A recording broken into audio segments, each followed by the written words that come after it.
இதுவரைக்கும் நம்ம அரியலூர் பெரம்பலூர்ல முரசு வென்றது கிடையாது. ஆனால் முதல் முறை ஒரு சரித்திர சகாப்தத்தை படைத்தே தீர வேண்டும். நம்ம தலைவருடைய கனவு லட்சியத்தை நாம் வென்று தீர வேண்டும். வென்று இந்த குன்னம் தொகுதியில நமது வேட்பாளராக நிற்பவர்களுக்கு நீங்கள் வாய்ப்பு தரணும். அப்படி ஜெயிச்சு வர்றப்போ நம்ம அரியலூர் மாவட்டம் பேரூராட்சியாக அறிவிக்கப்படும் என்கின்ற முதல் அறிவிப்பை இப்ப தர செந்துறை அரியலூர் மாவட்டத்துல செந்துறை அத என்ன பண்ண போறோம், பேரூராட்சியாக நம்ம அறிவிக்க போறோம்.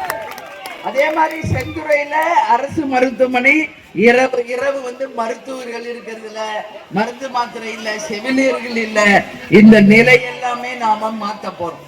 அதே மாதிரி செந்தூர்ல அரசு கலை கல்லூரி உறுதியாக நாம ஏற்பாடு செய்வோம் என்பதை இந்த நேரத்தில் சொல்றேன். இப்ப நான் வர வழியெல்லாம் பார்த்தேன், எங்க திரும்பினாலும் சிமெண்ட் ஆலைகள் தான் இருக்குது. எங்க பார்த்தாலும் சிமெண்ட் ஆலைகள். அங்க படிச்ச இளைஞர்களுக்கு முன்னுரிமை தரணும் அப்படிங்கறத நம்ம வலியுறுத்துவோம் கண்டிப்பாக. அதுவும் நம்ம மாவட்டத்தில் இருக்கிற இளைஞர்களுக்கு தான் முன்னுரிமை கொடுத்து வேலை வாய்ப்பை தர வேண்டும் என்பதை கட்டாயம் நம்ம வலியுறுத்துவோம்.